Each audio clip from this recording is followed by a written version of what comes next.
Professor Calixto, eu vou sair da aula do senhor então, ok? Ok, eu vou Muito prosseguir então aqui. Tá, muito obrigada. Eu que agradeço. Eu que agradeço. Então, meus caros, vamos lá, vamos dar sequência à nossa matéria. Estamos aqui discutindo crimes contra o patrimônio. Fizemos uma breve, rápida, mas menos importante, sobre esse título do código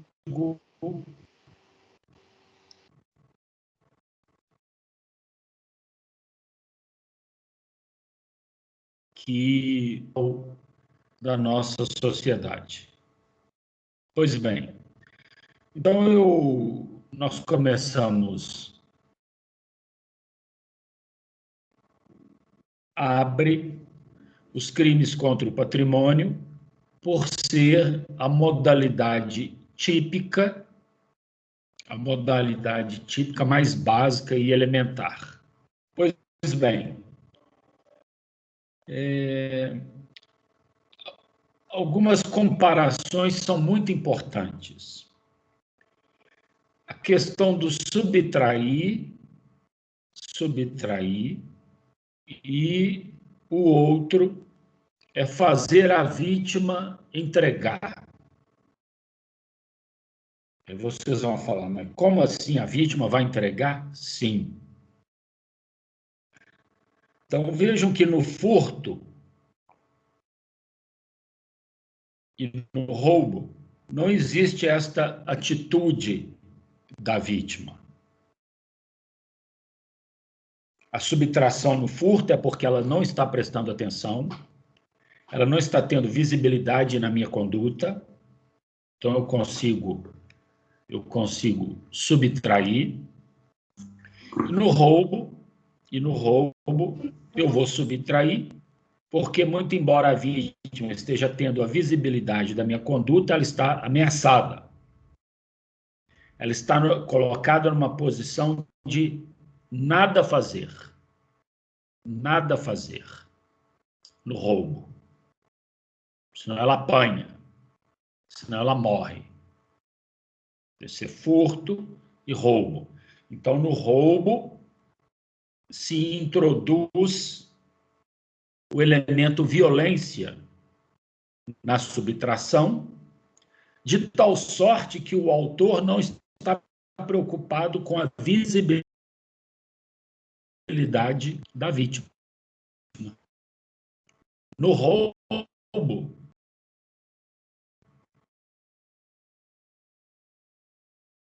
inerte,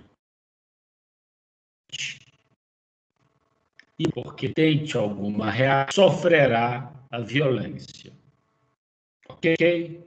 É importante entender isso, que no caso do furto, a vítima quase sempre não se dá conta da subtração. E é desta desatenção da vítima que se vale o autor para subtrair. No roubo, o autor não está intimidado com a visibilidade da vítima, ela vai assistir a tudo. Ela que vai ficar intimidada e nada vai fazer. Então, o roubo é um furto acrescido de violência.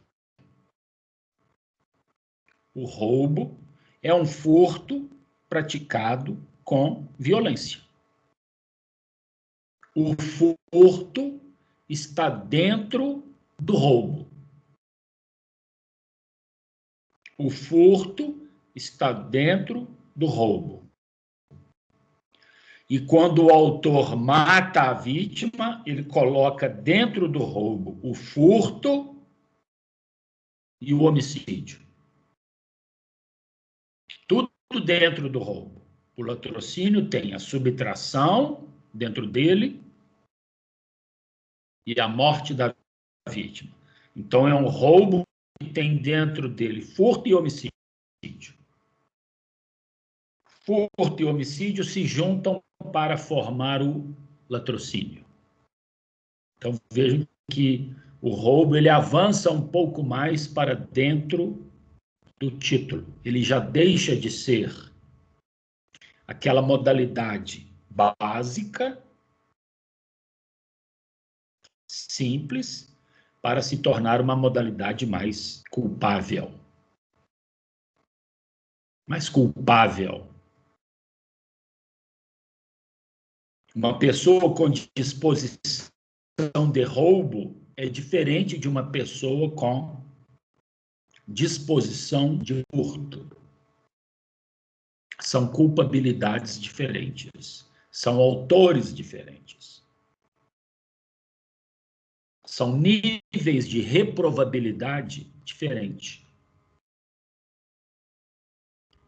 É o nível de reprovabilidade que está ligado à culpabilidade. É por isso que a pena do roubo é maior. Porque o nível de reprovabilidade daquela pessoa é maior. A culpabilidade dele é maior. Ok? Muito bem. Então, furto e roubo se diferenciam em muitos aspectos. O primeiro deles é a inserção da violência, e que vai denotar um autor, então, muito mais culpável. Não é qualquer um que tem aptidão para roubo. Quem tem aptidão para roubo, às vezes tem aptidão para furto. Mas nem sempre quem tem aptidão para furto, às vezes tem aptidão para roubo. Porque é um crime que separa mais as pessoas. E nem tanto no furto quanto no roubo, o verbo é subtrair. Subtrair. Significa que a coisa, o objeto vai transitar. Ele vai sair da vítima e vai para o autor. Há casos, meus caros, que a vítima vai entregar o objeto para o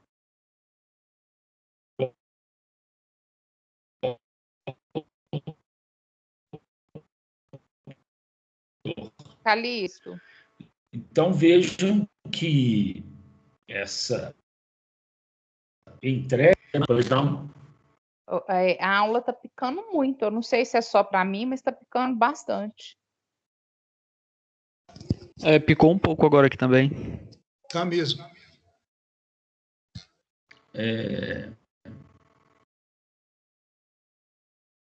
Acho que foi isso que a moça quis colocar. Parece que pelo Meet a gravação, a transmissão estava melhor. Aqui está picando.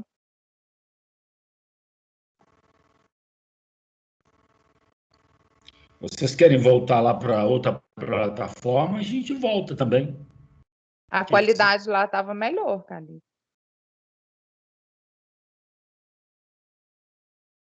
O que acham? Querem voltar para lá? Deixa eu ver se... Não, continuar aí. Só deu uma picada aí, tá? Continuar aí. Vamos... Então, vou prosseguir. Se vocês fiquem atentos. Se essas interrupções forem constantes, me avisem, porque eu repito. Agora, por outro lado, essa aula está sendo gravada. Ok? Tem essa vantagem. Posso não estar, às vezes dá uma repicada aí, mas depois vocês vão lá no canal e podem assisti-la. Eu não sei o que acham. Acho que é mais vantajoso deixar, se repicar, me peçam que eu repita, mas aí terão acesso a uma aula gravada depois para conferir o que acham. Por mim, tudo bem. Ótimo. Então, vamos avançando, e naquilo que a fala ficou comprometida, O que foi perdido aí? Eu vou reprisar. Eu estava dizendo que o furto, então, ele, ao ser acrescido do elemento violência, isso vai formar um outro crime chamado roubo. Roubo. E que vai deixar claro um outro tipo de autor. O autor com aptidão para roubo é diferente do autor com aptidão para furto. Quem está apto a praticar um furto não faz qualquer vítima. Ele tem que esperar a vítima certa, ele tem que esperar o momento em que o nível de atenção e de vigilância sobre a coisa, para ele poder agir. Então, não é qualquer vítima. Tem que ser uma vítima que tenha um déficit de atenção e de vigilância sobre a coisa. O roubo normalmente não se limita a isso. Quem quer roubar, pelo fato de fazer uso da violência, não escolhe vítima. Ele tem mecanismos específicos para subestimar a sua vítima e, por conta disso, agir. Por isso que eu falei que são culpabilidades diferentes. E, nos dois casos, o autor vai lá e pega a coisa. No furto é porque a vítima não deu atenção, está desatenta, não está vigiando. E no roubo, a vítima se ficou inerte e o autor foi lá e tomou. No roubo, a vítima está entregando. Ela não está entregando nada, ela está tão paralisada que o autor se sente à vontade para ir lá e pegar. Então, é o autor que está pegando. Eu estou tirando o relógio, estou entregando o celular, nada disso. Aquele movimento que você está fazendo, entrega na hora do celular, do dinheiro, não é um movimento da sua vontade. A tua vontade está dominada pelo autor. Por que eu estou falando isso? Porque tem casos em que a vítima entrega o objeto. O autor vai conseguir isso. Quando ele consegue isso? Ele consegue fazer com que a vítima entregue a ele o objeto por ato da vontade dela, é a vontade da vítima entregar, porque ela foi enganada, ela foi ludibriada. Quando o autor consegue fazer isso, a vítima se dá o trabalho de procurá-lo e de entregá-lo. Quer dizer, não foi uma subtração no sentido do autor foi lá e pegou. Não, a vítima o entregou. Isso chama-se estelionato.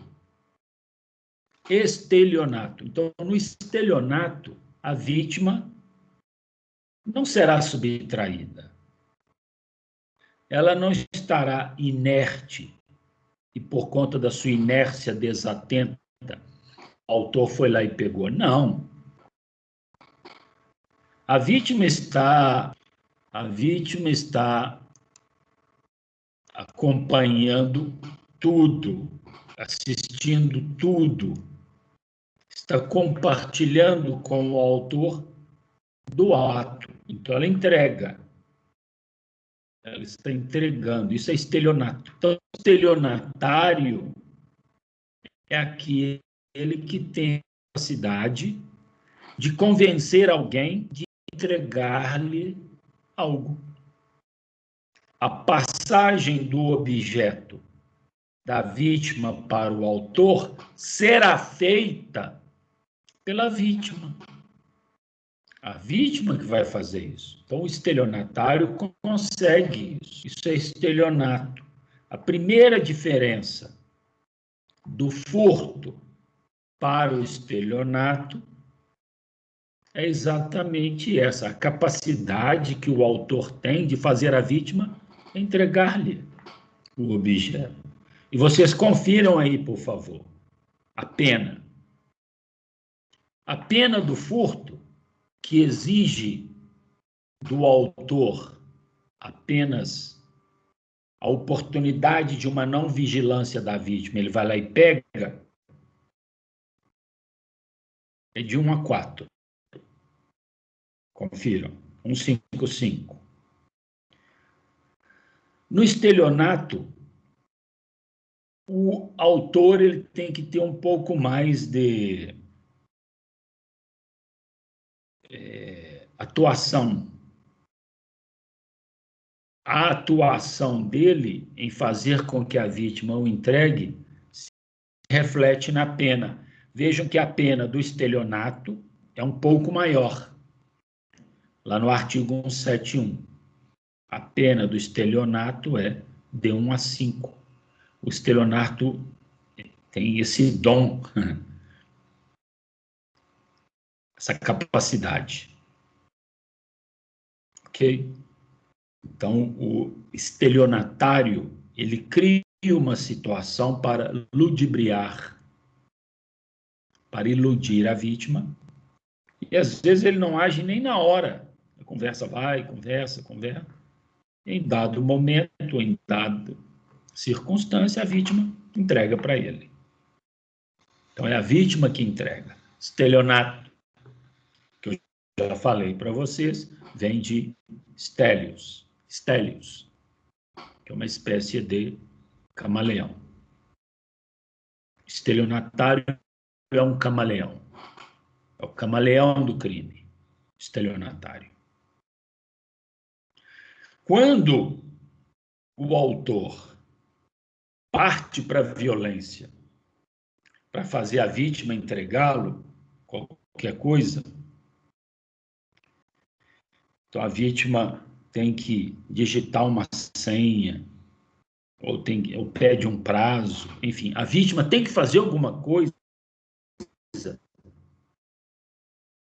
para entregar o objeto ao autor. Pela violência,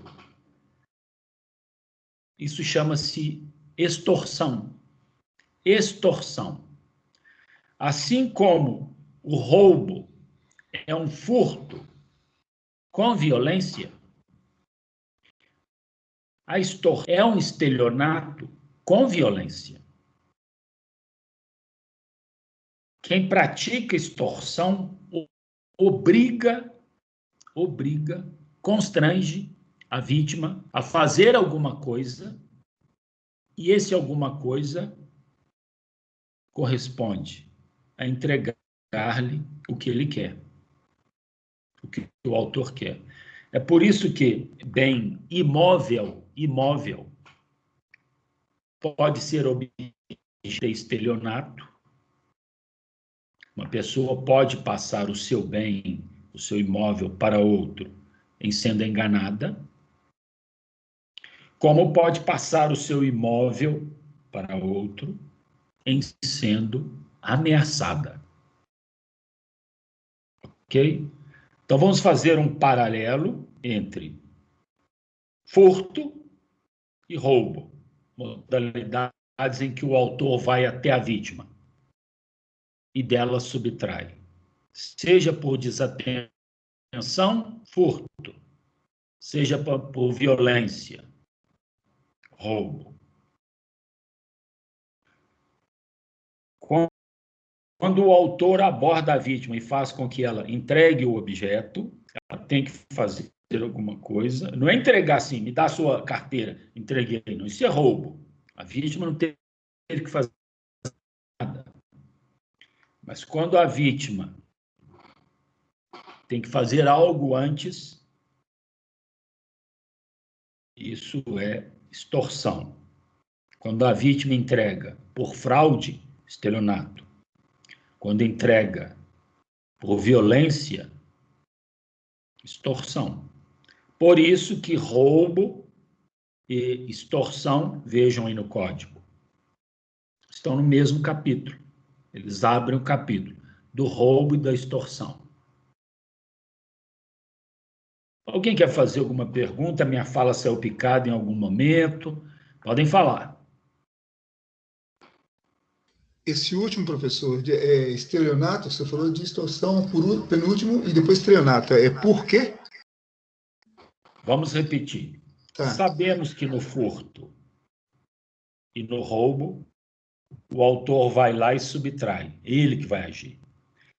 No furto, falta de vigilância da vítima.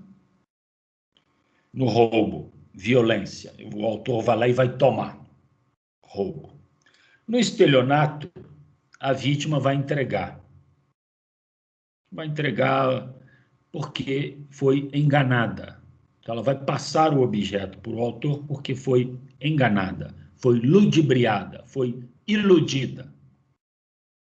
É a figura do estelionatário.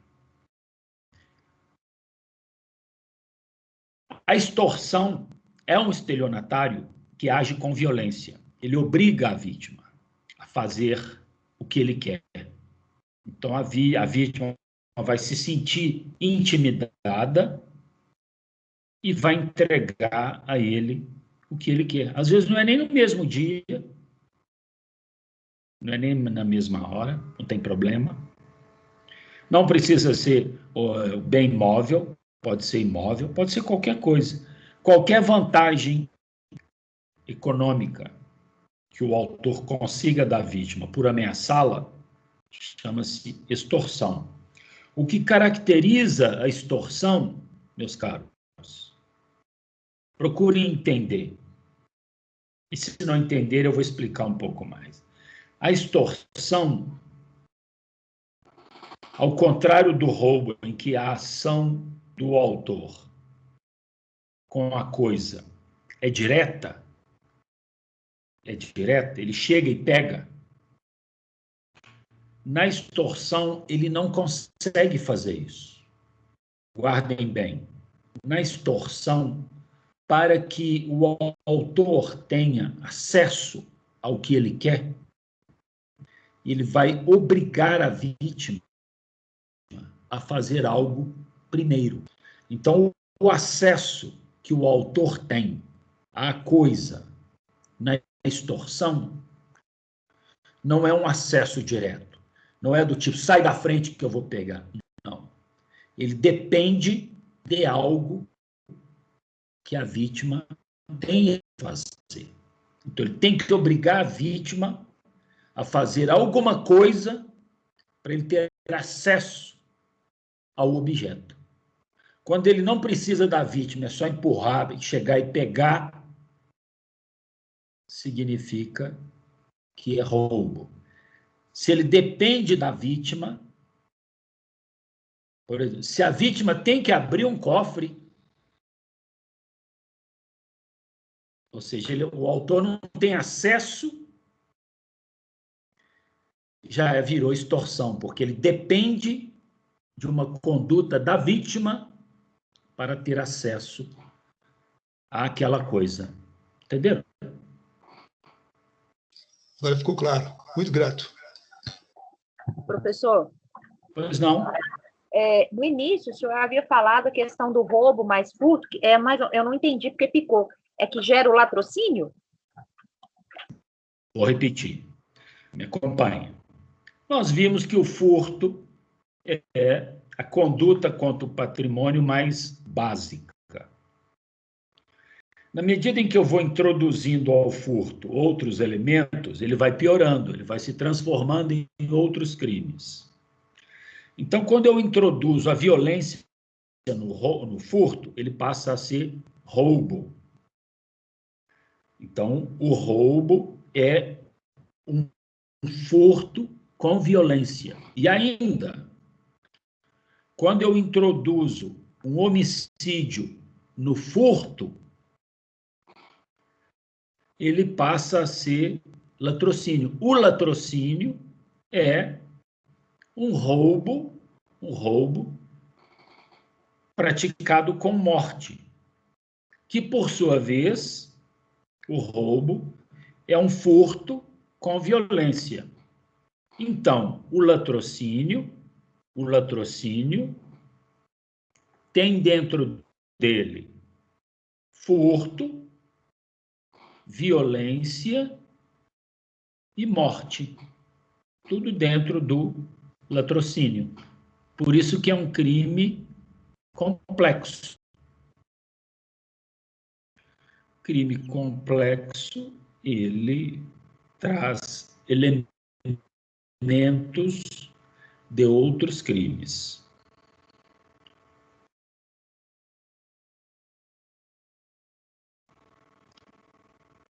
Colega que perguntou, ficou claro? Resta dúvida ainda?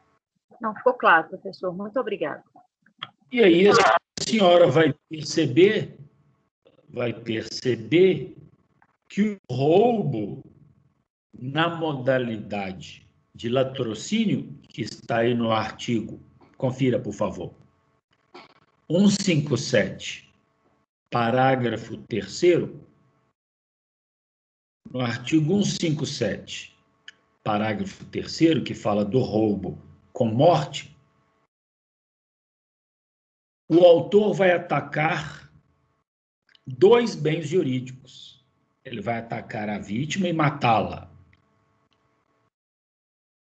Então, ele vai atingir a vida.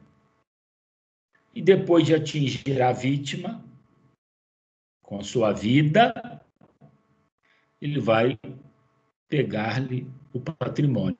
Então, o latrocínio, ele agride 2 bens jurídicos. É por isso que a doutrina vai chamá-lo de crime pluriofensivo, porque ele agride 2 bens jurídicos. E, como ele está dentro dos crimes contra o patrimônio, ele não vai a júri, muito embora tenha havido morte. Mas por que ele não vai a júri? Porque os crimes que vão a júri são aqueles em que o propósito final do autor é exterminar a vítima. Pronto. O propósito final do latrocínio não é exterminar a vítima. O propósito final do latrocínio é pegar o objeto. É por isso que o latrocínio, muito embora passe por cima da vida, muito embora o homicídio seja um caminho para ele, ele não é um ponto de chegada, ele é uma passagem, é um crime meio. Por isso que o latrocínio não vai a júri, porque o ponto de chegada dele não é a vida, o ponto de chegada dele é o patrimônio. Ficou claro? Excelente, professor. Muito obrigada. Eu estava com essa mesma dúvida e ia perguntar no final do primeiro tempo da aula, antes do intervalo, mas você já explicou bem, hein? Tirou minha dúvida. Então reprisando, os crimes que vão a júri são os crimes contra a vida, ou seja, a vida é o ponto final, é o ponto de chegada, é o que eu quero fazer. Portanto, quando o autor domina a vítima para estuprá-la, e ele o faz de forma tão violenta, sufocando-a, que ela morre por causa daquela violência, o ponto de chegada desse autor é o estupro. Então, é um estupro com resultado morte, cujo raciocínio é o mesmo. A morte foi o ponto de chegada? Não. A morte foi o caminho. O autor pida da vítima para chegar também ao júri. Então, quando o autor elimina a sua vítima para praticar um outro crime, não vai a júri. Mas vejam, o fato desse autor do estupro com resultado morte, o fato do autor no latrocínio não ir a júri, ou no estupro com resultado morte não ir a júri, não vai livrá-lo de penas altíssimas. As penas são altíssimas. E ainda, ele vai ficar à mercê de um juiz singular. Ele não vai ficar à mercê do júri, o que muitos acham. Tem muito advogado que gosta do júri, porque é uma técnica de convencimento diferente. Quem pratica latrocínio está de um juiz. Quem pratica estupro com resultado morte está diante de um juiz. Quer dizer, o advogado terá, em tese, que recorrer a um discurso muito mais técnico do que aquele que estaria usando caso estivesse diante de um júri. Entenderam?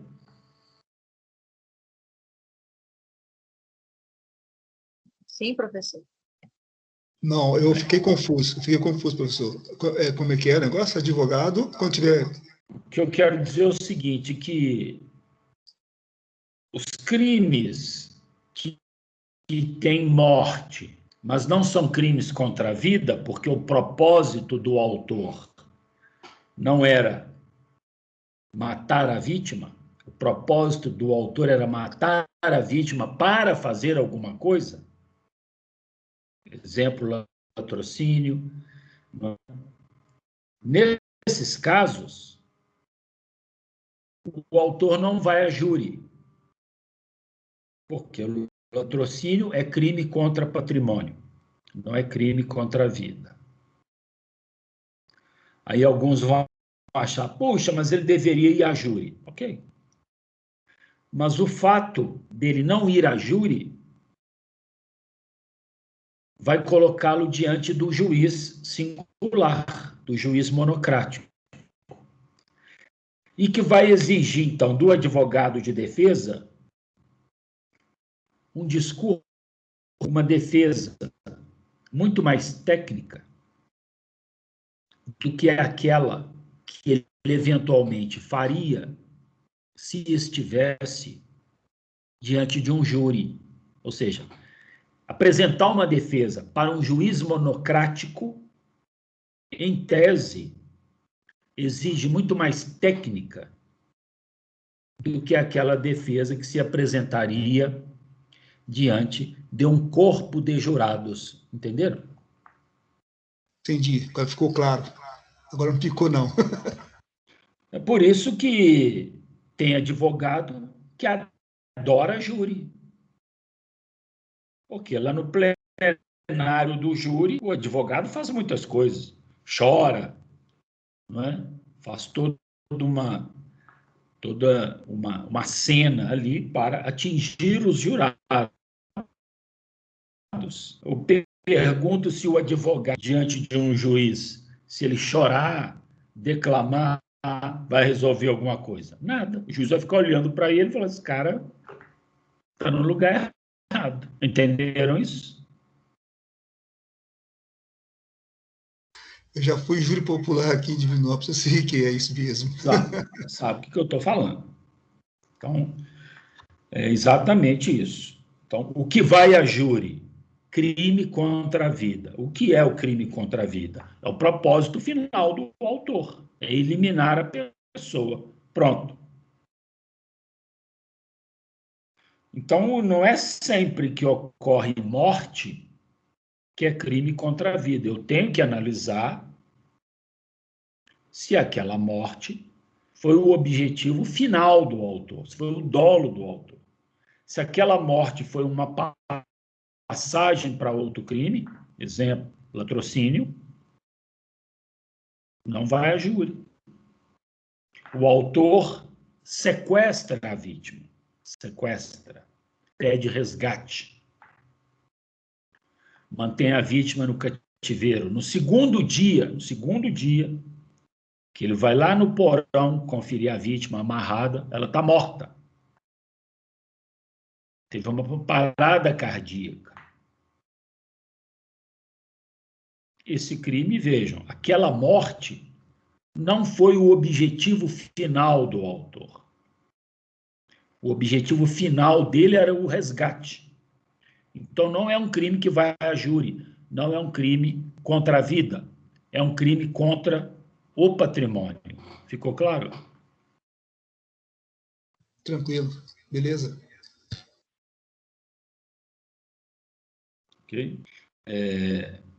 Repito, o fato de latrocínio, de extorsão mediante sequestro, tudo isso aí, com resultado morte, o fato desses crimes não irem a júri, isso não torna a vida do advogado mais fácil, de forma alguma. Okay? De forma alguma. Ele tem que se preparar com um discurso muito mais técnico, muito mais dogmático, porque ele estará diante de um juiz togado para decidir. Certo? Porque no tribunal do júri, quem decide são os jurados. O juiz preside e, caso os jurados decidam pela condenação, cabe àquele juiz calcular a pena. No tribunal do júri, o juiz não decide. Quem decide é o corpo de jurados. O juiz tão somente preside para fiscalizar, e ele é que é o fiscal da lei no tribunal do júri, porque no tribunal do júri o fiscal da lei vira acusador, as funções trocam. Então, no tribunal da júri, o fiscal da lei, que é o promotor, vira parte, vira acusador, e o juiz vira fiscal da lei. E o lugar dele de julgar é ocupado pelo controle de sentença. Ficou claro? Tranquilo. Muito bem. Então, fizemos um parâmetro bastante importante dentro dessas 4 figuras. Colocamos de um lado furto e roubo, que estão ligadas ao verbo subtrair, e numa total inércia da vítima. Inércia, seja por falta de vigilância, ou seja por medo do autor no roubo. No estelionato e na extorsão, a vítima não está inerte, não se esqueçam. A vítima está fazendo alguma coisa a mando do autor, seja porque está sendo enganada, o autor está se fazendo se passar por alguém, o autor está apresentando um documento falso, ok? Então, seja pelo fato da vítima estar sendo enganada, ou seja pelo fato dela estar atemorizada e vai fazer o que o autor quer. Extorsão e estelionato. Essas 4 figuras são básicas para que sejam entendidas. Certo? Bom, outra coisa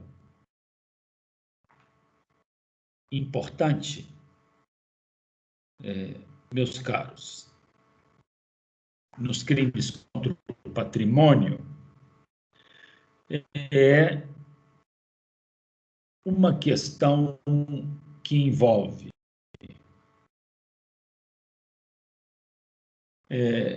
o princípio da ofensividade. Eu gostaria que vocês prestassem atenção. E o princípio da lesividade. Ok? Então, vamos supor que o nosso querido amigo Sebastião esteja desatento em sala e o colega do lado se aproveita daquela desatenção e pega dele a caneta simples, põe no bolso. Caneta. Vejam que essa subtração, ela ofendeu a norma. Qual a norma? Não subtrair. Então, houve uma ofensa à norma penal, quando a norma penal fala para não subtrair, e se você subtrai, você está contrariando a norma. Isso que é ofensa. Todo crime ofende uma norma, porque a norma manda não fazer, e você faz. Então, existe em todo o crime um princípio da ofensividade, que é contrariar a norma. Você contrariou a norma. Muito bem. Então, o princípio da ofensividade ficou constatado. Todavia, o Sebastião não vai ficar mais pobre por causa disso. Aquilo não vai causar uma lesão significativa. Essa é a questão. Esse que é o princípio da lesividade. Então, o princípio da lesividade fala que a conduta tem que também causar lesão ao bem jurídico. Não basta ofender a norma. Não basta contrariar a norma, que é ofensividade. Além da ofensividade, tem que ter lesividade. Quer dizer, com a ofensa à norma, o bem jurídico, patrimônio, foi lesado. Se a resposta for não, nós estamos aí diante do chamado princípio da insignificância. O princípio da insignificância acontece quando, havendo uma ofensa à norma, que tem um aspecto formal, que tem um aspecto de não obedecer à lei, então o sujeito não obedece à lei e subtrai. Só que essa subtração, ela não tem capacidade lesiva. Não tem princípio da lesividade. A falta do princípio da lesividade impede o crime pelo chamado princípio da insignificância. O princípio da insignificância acontece quando, violada uma norma, ofendida uma norma, essa ofensa formal não tem capacidade material de lesar, de causar um estrago no bem jurídico. Então, esse furto de caneta, furto dessas pequenas coisas, se constitui em ofensa à norma. A norma foi ofendida. Mas não tem lesividade. Então, o princípio da insignificância atua na ausência do princípio da lesividade. Todo crime tem ofensividade. Todo crime ofende a norma, porque não vai acatá-la. Então, é um aspecto formal. Todo crime ofende uma norma. Mas nem todo crime tem capacidade lesiva. Nem todo crime tem potencial lesivo. Então, princípio da ofensividade está ligado à norma, à violação da norma. Princípio da lesividade está ligado ao bem jurídico. O bem jurídico foi atacado, foi atingido de forma grave? Não. Então, aplica-se o princípio da insignificância. O princípio da insignificância exclui a tipicidade. É excludente de tipicidade. Por quê? Porque o bem jurídico protegido não foi significativamente lesado. Ficou claro isso? Ficou confuso? Perguntem. Só o finalzinho. O princípio da insignificância é a...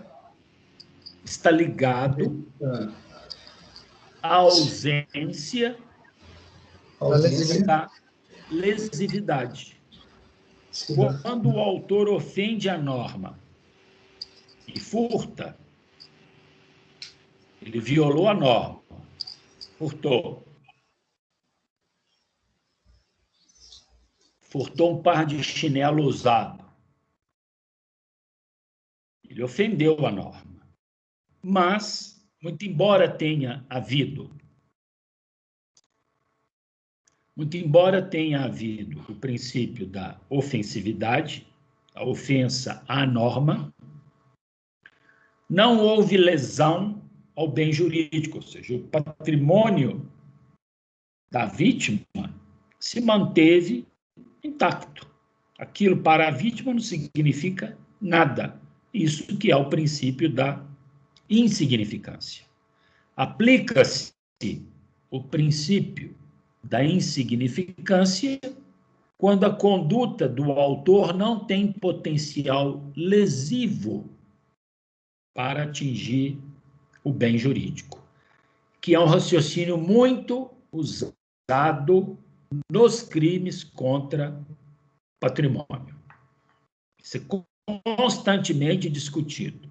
Aquele furto que violou a norma, ele tem valor significativo para ser considerado como alvo da proteção penal ou é uma bobagem? Estão entendendo o raciocínio? Entendi. Muito grato. Ô, Calixto, Pois não. e quando o furto acontece, por exemplo, num supermercado, um pacote de bolacha para poder saciar a fome, entra nisso aí ou não? Minha querida, vejam bem o seguinte, a questão. Eu não quero entristecê-la, muito embora eu o faça. Segundo os nossos tribunais,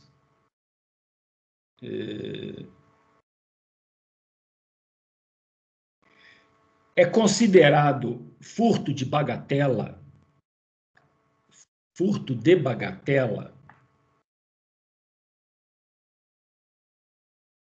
algo que não chegue até um salário.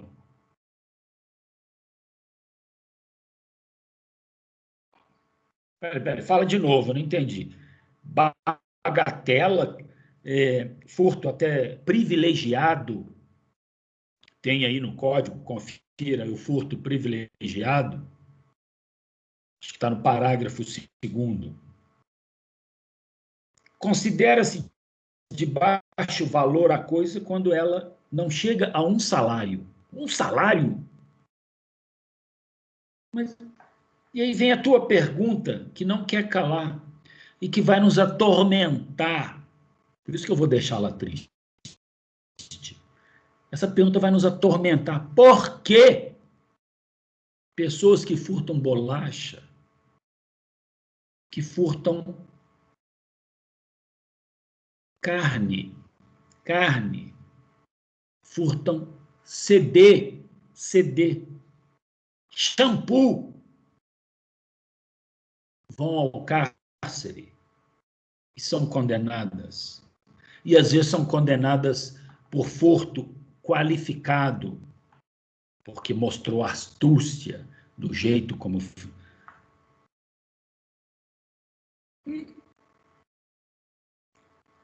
Meus caros, essa questão, ela é algo que transcende uma explicação dogmática de um direito penal clássico. Quando se coloca o patrimônio numa topologia só para ele, o título 2, ele tem um altar próprio para ele. Praticar crime contra o patrimônio não é crime contra a pessoa, é um crime contra uma outra entidade. O patrimônio é uma entidade penal com vida própria, com título próprio, o patrimônio. Então, nós estamos diante desse fantasma que entra no código e fica ali arrastando corrente e segurando a porta das pessoas que estão enclausuradas por conta de... Veja, se a gente for analisar friamente, se baixo valor é até um salário, isso aí é mais da metade dos furtos. Mais da metade dos furtos não chega a isso. E, no entanto, meus caros, lá estão ocupando o cárcere, abarrotado pessoas com muito menos do que... A questão é que o benefício, ele não é aplicado por conta de não se tirar do patrimônio aquela áurea própria, a qual, ao se quebrar um elo da corrente, entende-se que a sociedade vai cair em ruínas, todo mundo está furtando. Então, para além de um direito penal,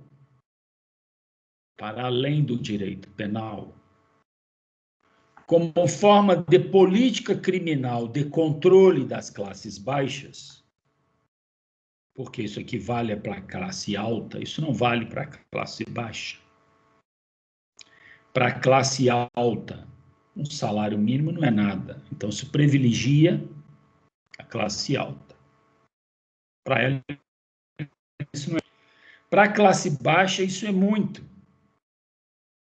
Então, os juízes, poder judiciário, a acusação, seguram o máximo que podem, exatamente como forma de controle e impedir que essa prática se alastre dentro da classe baixa. Entendeu? Sim. Ficou triste? Jamais fico triste na sua aula, cara. Mas, meus caros, falando sério, a divindade patrimônio, entendam, se está caminhando para o final, essa divindade patrimônio, quando coloca esse valor pequeno aqui, por favor, esse valor pequeno não é para a classe baixa. O direito penal não está conversando com a classe baixa. Okay? Quem vai usar esse parágrafo aí é uma classe alta, né, que vai ser beneficiada com isso. A classe baixa não tem parâmetro de salário mínimo, porque o salário mínimo da classe baixa é a vida deles. Então, para segurar a classe baixa, a conversa é outra. É na base da linguiça, do meio quilo de carne, do CD. É nesses valores que se segura a classe baixa, porque é um padrão de referência diferente. Lamentavelmente, é o que acontece. Lamentavelmente, você tem que... Quem consegue, né? Quem consegue, ou quando um defensor público consegue, chegar até o STF, para poder liberar uma pessoa que for lá, meio quilo de linguiça e um pedaço de bacon no supermercado. Tem que chegar ao STF para soltar a desgraçada da mulher. A mulher com filho em casa, e ela tem que passar por essa via sacra, porque o controle político da classe baixa é rigoroso nesse aspecto. Estamos caminhando. Depois eu quero que vocês procurem no YouTube audiência de custódia. Audiência de custódia foi filmada. A primeira foi num estado aí do Nordeste, salvo engano. Então, como era a primeira audiência de custódia, em que o preso tem que ser ouvido e depois se decide ou não se ele vai ser solto, a primeira audiência de custódia, televisionada, então, como era a primeira, quem estava lá? O juiz. Do lado do juiz, o presidente do tribunal lá do estado dele. Pois eu não me lembro. Então, o presidente do tribunal. Do lado, o outro lado desse juiz, ministro Lewandowski, que na época era o presidente do STF. Ele foi lá assistir essa audiência. Então, estava lá o juiz, o presidente do tribunal, ministro Lewandowski, o promotor e a defensoria. Tudo filmado, cheio de gente. Quem estava sentado ali, sem entender nada do que estava acontecendo. Nada. Um sujeito que trabalhava num açougue. Ele trabalhava num açougue e foi pego tentando furtar um pedaço de carne para levar. Os caras, é coisa assim, é patético. Aquele cenário todo cheio de gente, uma plateia, Lewandowski, o juiz, o presidente do tribunal do estado lá, o promotor, o defensor, e um sujeito ali, patético. E envolve essa situação. Então, a lei fala que é de pequeno valor, mas não se iluda. O pequeno valor para uns não é para outros. Mas nós podemos retomar essa discussão na próxima aula. Alguém quer fazer alguma pergunta? Tem o título desse vídeo, professor? Não, podem ficar tranquilos que eu vou pesquisar e eu vou colocar no Crepúsculo hoje ainda. Pode ficar tranquilo. Beleza. Terminando aqui, eu já acho e coloco para vocês. Tá bom? Beleza. Um abraço. Mas repito, dá um baixo astral danado. Imagina. Bom, então, a culpa não foi nossa, mas de qualquer forma eu peço desculpa pelos entraves da forma remota, vamos superar isso. Eu desejo a todos uma boa semana e na próxima terça estaremos aqui firmes e fortes. Estudem muito para não serem enganados. Ok? Beleza. Bom dia a todos. Você também, professor. Um abraço. Bom dia. Valeu. Obrigada, Obrigada. Obrigada, bom dia.